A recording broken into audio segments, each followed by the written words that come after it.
got me thinking about my full-time employees. And foremost in all of our minds has been the loss and the grief. We don't get our healthcare through the marketplace. We get it through our job or through medical. Thanks to the Affordable Care Act, your coverage is better today than it was. You can't get charged more just for being a woman.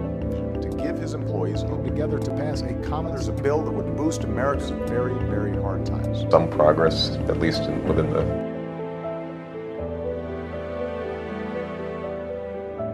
Tapi gini loh ya, misalkan kamu memakai mukanya Obama, terus Obama bilang X gitu ya. Ah itu fake gitu. Nah sekarang sebetulnya kamu hidup itu berapa juta fake yang kamu dengerin tiap hari sejak kecil itu. Kamu sejak kecil dibohongi dengan kebanyakan bohong, kamu nggak apa-apa kok gitu ya. Jadi sekarang kalau ada misalkan mukaku terus kemudian diedit aku seolah-olah ngomong apa, nggak pengaruh lah bagi hidupmu. Orang kamu dari kecil juga dibohongin itu. Mulai dari kecil itu kamu dikasih yang namanya ya kebohongan itu berapa banyak itu. Sampai kamu sujud ke pohon beringin apa nggak dibohongin kamu itu. Misalnya loh, ini misalnya jangan tersinggung itu. Sekarang itu kamu kok itu loh bisa membuat deepfake.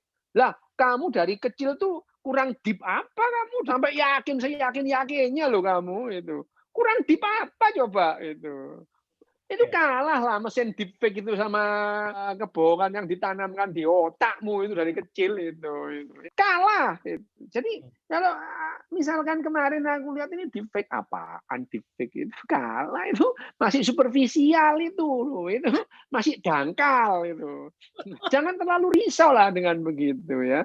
Yang menghunjam dalam di sampai di mitokondriamu kamu menerima dengan bahagia kok itu ya.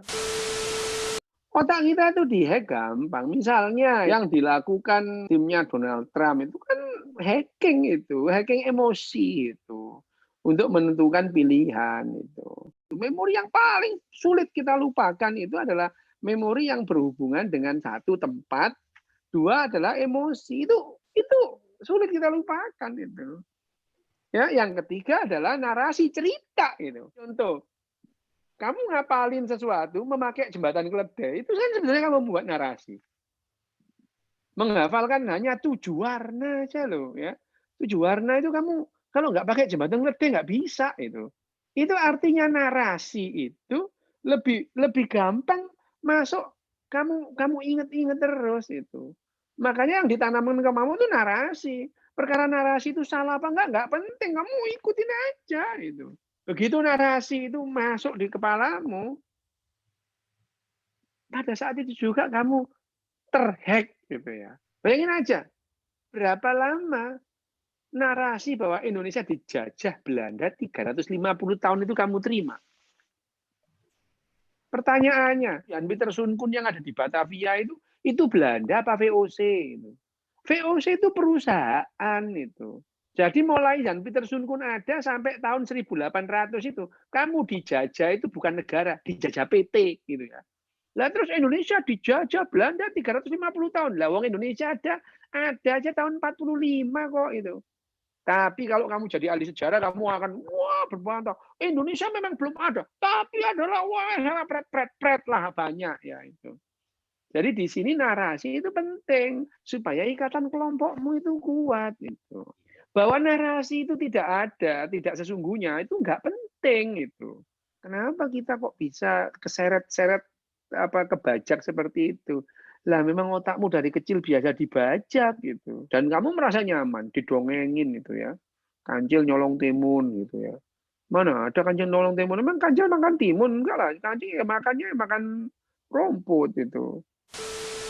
Bagaimana kita itu bisa lebih rasional? Ya latihan. Latihannya apa? Ya dengan sains itu supaya kita berpikir rasional itu. Ya, masalahnya kan literasi sains sebanyak mungkin pun, tapi kalau yang namanya fake yang terlalu dalam itu didalami ya nggak ada artinya itu. Berapa sih orang yang mendalami fisika nuklir di Indonesia itu masuk teknik fisika murni, wah ujung-ujungnya ya nggak kepake itu. Kenapa? Ya tadi ilmu sains ini nggak bisa jawab semua hal. Oh, lebih baik tanya sama penunggu pohon beringin lah. Ya repot itu. bahwa literasi itu adalah variabel untuk kita paham sains. Yes, variabel ya. Bahwa memahami sains apa adanya, ya, memahami sains secara ontologis, ya, itu berbeda dengan epistemologis, benar nggak? Iya. Lah iyalah, makin besar keyakinanmu, gapnya ini makin jauh. Kita tidak boleh terjebak kemudian memandang satu lebih baik dari yang lain karena ukurannya berbeda. Kalau baik dan buruk itu ukurannya berbeda. Tapi kalau 2 tambah 2 itu kamu suka atau nggak suka sama dengan 4 itu. Sebetulnya dalam sejarah manusia ini, sebuah society, sebuah populasi itu bisa runtuh. Ya. Yang namanya kolapsnya sebuah peradaban, populasi itu runtuh dari yang begitu hebatnya, kemudian runtuh aja. Itu apa? Mereka kehilangan yang namanya ikatan sosial itu. Syaratnya kan kalau kecerdasan sosial, dasarnya kan kecerdasan emosi. Meskipun yang namanya rasionalitas tidak boleh dikesampingkan itu ya. Kalau kita ngomong kecerdasan sosial itu bukan berarti terus pelajaran matematika nggak ada itu. Justru peradaban ini maju karena yang namanya sains ini berkembang. Jangan lupa loh, kita ngomong di sini itu berdasarkan sains. Genetical neuroscience yang saya dalam itu mutlak saya harus paham yang namanya gradien, paham yang namanya fisika atom, harus paham itu. Tidak bisa kita terus kemudian, oh sudahlah, anak itu diajari supaya cerdas emosi aja, nggak usah diajarin matematika, bukan gitu ya, bukan gitu. Justru yang namanya cerdas secara emosi itu adalah di mana emosi itu tidak sering-sering membajak rasionalitas. Gitu. Sekarang saya mencoba meluruskan ya. Kamu cerdas secara emosi atau cerdas secara sosial, umurmu ya tetap aja segitu itu. Cuman dalam panjang umurmu yang kira-kira 80 sampai 90 tahun itu, kalau kamu tidak cerdas secara emosi itu, kamu sering marah-marah sendiri, sering kecewa-kecewa sendiri itu ya. Sering bikin yang namanya ikatan kelompokmu jadi gak karu-karuan gitu ya. Jadi sebetulnya kalau kita mengharapkan populasi kita, society kita itu bisa bertahan sampai misalkan 15-20 generasi lagi, ya kita harus tahu aturan mainnya itu. Kamu lihat bangsa Maya, Aztec, Inca, mendadak hilang aja itu. Itu orang-orang di Pulau Pasca itu. Mereka hebat itu. Membuat patung itu memerlukan peradaban yang hebat. Nggak sampai 100 tahun. Punah aja orang-orang itu. Itu bisa terjadi pada semua populasi.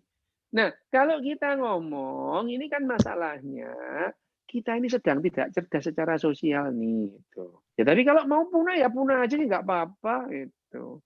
Aku ngungsi aja. Gitu. Ngungsi yang nggak punah. Gitu. Ya, tapi kan kalau misalnya ada aturan mainnya, kan kita bicara tentang aturan main di sini supaya society kita nggak punah. Gitu ya, Dan ya?